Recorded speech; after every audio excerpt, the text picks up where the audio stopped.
I was really troubled when I watched the attorney at the former Richland One employee's arraignment describe what he considered really obstructive conduct by the district. I always wondered why SLED took over, and then I wondered why there was a statewide grand jury. Well, he explained it. The City of Columbia Police kept trying to get documents and information from the district. He said we wouldn't provide it. Then he said SLED made phone calls that weren't returned.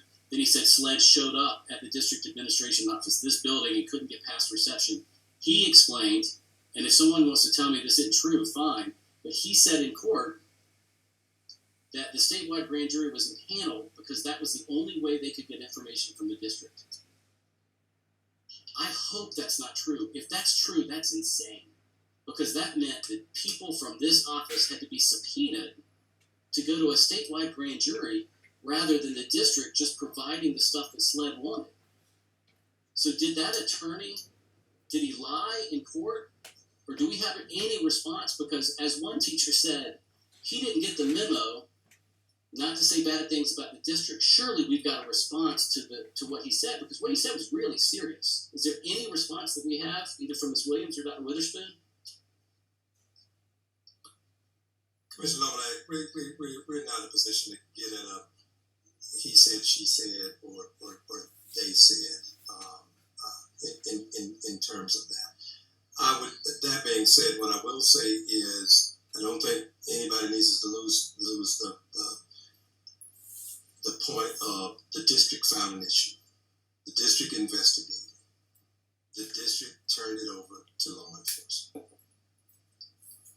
So we're not refuting his characterizations of us cooperating with law enforcement. If that's what was said, I'm not here to say that's what he didn't perceive or what have you. No, Ms. Womack, we're not gonna. We can't sit here and go back and forth.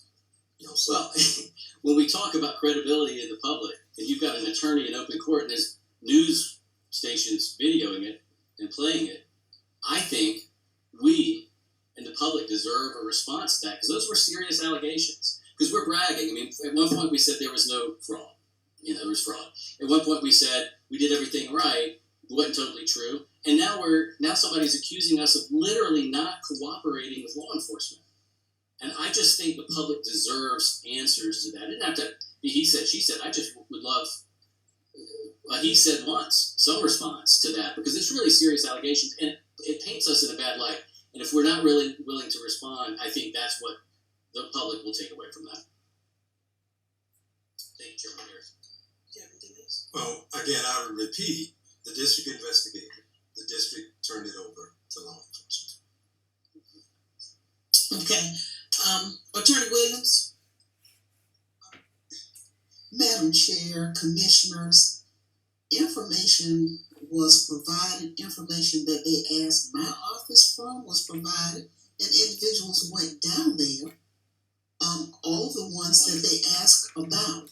So if they needed something that was additional, I started out going down there with various individuals when that needed to be heard. It appeared that there may have been a few differences in terms of what one person said versus the other, and we got attorneys that were separate to take care of those issues. But everything that I'm aware of that was asked for was provided.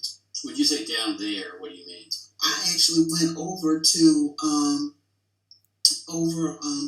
behind the Capitol City, where they asked the individuals to come in to be interviewed, and talk with individuals over there myself about what they needed, and what I'm aware of what they needed was provided. If they needed something else, no one contacted me about it. Great, thank you, Ms. Williams. Thank you for responding. I appreciate that. Thank you. We're